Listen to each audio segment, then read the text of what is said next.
ભાવિ વિકાસ માટે નાગરિકોના પ્રતિભાવો અને વિવિધ પગલાઓ હાથ ધરી વિકસિત અરવલ્લી @2047નો સંકલ્પ સાકાર કરવા હેતુ અરવલ્લી જિલ્લાના મોડાસા શહેરના બામસા હોલ ખાતે જિલ્લા કક્ષાની વર્કશોપ યોજાઈ।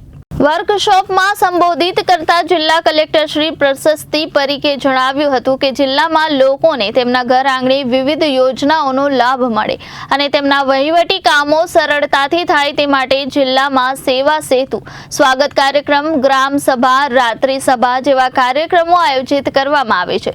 જિલ્લા વહીવટી તંત્ર સતત કાર્યરત રહી લોકાભિમુખ વહીવટ ચલાવવામાં આવે છે।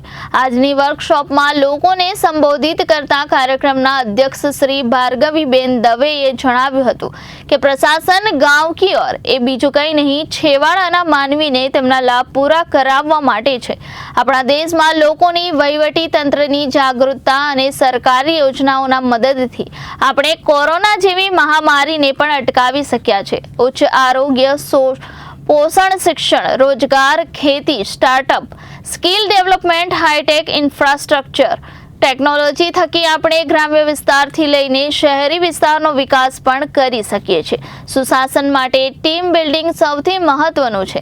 છેવાડાના માનવી સુધી પહોંચવા ગ્રામ્ય કક્ષાના લોકોની મદદ લેવી જ પડશે। લોકાભિમુખ વહીવટ જ સુશાસનનું ઉત્તમ ઉદાહરણ છે। આ સાથે જ તેમણે પોતાના કાર્યકાળ દરમિયાન અનુભવો પણ વ્યક્ત કર્યા હતા। કાર્યક્રમમાં જિલ્લા વિકાસ અધિકારી શ્રી દીપેશ કેડિયા દ્વારા ડિસ્ટ્રિક્ટ @100 ગુડ ગવર્નન્સની પ્રેક્ટિસ માટેના વિવિધ મુદ્દાઓને આવરી લઈ જિલ્લાના વિવિધ ક્ષેત્રના અગ્રણીઓ સાથે સંવાદ કરવામાં આવ્યો હતો। આ સંવાદમાં જિલ્લાના ખેડૂત દ્વારા પ્રાકૃતિક ખેતી, બાયોગેસ, વીજ ઉપકરણો અને તેને લગતા પ્રશ્નો અંગે ચર્ચા કરવામાં આવી હતી। સંવાદમાં ગૃહિણીઓ દ્વારા મહિલા સશક્તિકરણ અને મહિલા રોજગાર અંગે ચર્ચા કરવામાં આવી હતી। સંવાદમાં કટલરી અને કરિયાણા એસોસિએશનના અગ્રણી દ્વારા નાના વેપારીઓના આદર્શ ભવિષ્યની આશા વ્યક્ત કરી હતી। બિલ્ડર એસોસિએશનના અગ્રણી દ્વારા ભવિષ્યમાં આઇકોનિક બિલ્ડિંગના નિર્માણ માટે સરળતા કરવા સૂચન કરવામાં આવ્યા। બાર એસોસિએશનના અગ્રણી દ્વારા જિલ્લામાં ન્યાયતંત્રને મજબૂત બનાવવા સૂચન કરવામાં આવ્યા હતા। ચર્ચા દરમિયાન વિદ્યાર્થીનીઓ દ્વારા તેમના વિચારો વ્યક્ત કરવામાં આવ્યા હતા। વર્કશોપ દરમિયાન આરોગ્ય અધિકારી દ્વારા ગર્ભાશયના મુખ્ય કેન્સરના અંગે પણ સમજ આપવામાં આવી હતી। જિલ્લાના ટીબી મુક્ત બનાવવા વિવિધ કાર્યક્રમો થઈ રહ્યા છે, તેમાં પણ લોકોને જોડવા વિનંતી કરવામાં આવી હતી। આ સાથે અતિ જોખમી સગર્ભા સ્ત્રીઓની ડિલિવરી અંગે પણ ચર્ચા કરવામાં આવી હતી। આ ઉપરાંત જિલ્લા બાળ સુરક્ષા અધિકારી દ્વારા વિભાગીય યોજના અંગે માહિતી આપી હતી।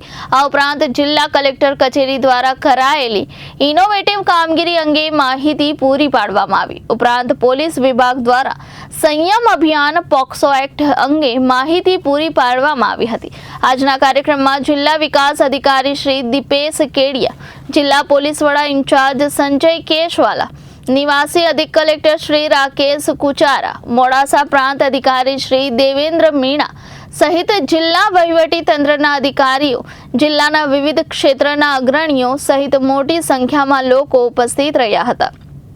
Reporter Hitendrasinh Rathod, Janadesh news, Aravalli.